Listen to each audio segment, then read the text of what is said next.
Hello, in this video I'm going to be teaching you how to transfer your YouTube videos to Facebook. And so first you got to go to your YouTube studio page and it's on your account. All you have to do is click on the icon and then there's going to be a drop down menu and it's going to say YouTube Studio. Once you're at the YouTube Studio page, you want to go to content and pretty much all the videos are going to show up for you. So the question is, how do you actually download your video? And it's pretty easy. So you go to the content section and you're in the section right here, and what you want to do is actually go, and I'm going to click on this one right here. You want to click on these three dots and it says options. You want to click on it and it's going to say download. So you're going to press on it and you're going to download your video. Okay, so on the right bottom corner, it shows that I've downloaded my video. I'm just going to drag it into my desktop for now. So now I just made it to my Facebook page and I'm just going to make a post. So I'm going to press create post right here. And then I'm just going to drag in my video right here. So I just dragged in my video and now it's just loading. And you definitely want to write something in the description. So I'm just going to write in what I put on the YouTube description page. So I'm going to go back to my video and I see I put this description right here. You can easily just copy and paste this if you want, or you can put something that you want to do. So I'm going to go back to my YouTube video. I'm going to copy and paste this.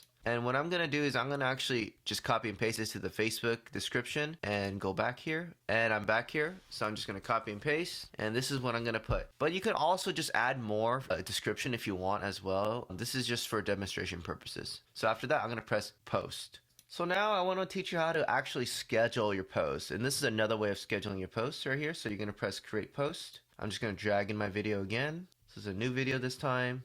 I'm going to copy and paste my description. And I'm just going to let the video load for now. So once you let your video upload, you're going to not press post, but you're going to go to this icon section and it looks like a calendar and it says schedule post. I'm going to click on it and it looks like I can schedule the post for the future. So what I'm going to do, I'm going to do it for the next day. So I'm just going to click on April 26th and I'm going to click a time right here. So I'm going to do 6 a.m. and then I'm going to press save. And then you're going to press schedule post. Alright, so I'm going to show you the final way that you can actually schedule a post as well. So you're going to go to the left side right here. You're going to go to publishing tools. After you go to publishing tools, you're going to see the left side here. It says publish post. I'm on that. And what I'm going to do, I'm going to press create post. Once I'm here, you can actually do the Instagram account as well. For this demonstration, I'm not going to do the Instagram account because it's going to be a video and I believe it's not optimized for Instagram. But if it's a picture and if it's optimized for Instagram, then it will probably work. And so what I'm going to do, I'm going to write the description for my YouTube description again. Once I put the description, I'm going to go to add video and you want to grab it from your file. And I'm going to press upload video. Once you upload your video, you do have to give it some time. So I'm just going to wait a bit. So once your video is uploaded, you're going to go to these sections right here, call to action and link preview and location. Normally I skip them, but if you want to add them, you can add them as well. So once you're done here, you can press publish or you can schedule the post. So what I'm going to do, I'm going to schedule the post. So it looks like the same thing. So I'm going to do on Tuesday now and I'm going to do 6 a.m. Once I'm done with the date and the time, I'm going to press save. And after that, I'm going to press schedule post. Now on the bottom, you see it may take a few moments to schedule this post. And then what I'm going to do is go to schedule post and soon it's going to show up right here. So at the schedule post, it looks like my post is going to be scheduled and that's how you transfer your YouTube videos to your Facebook page.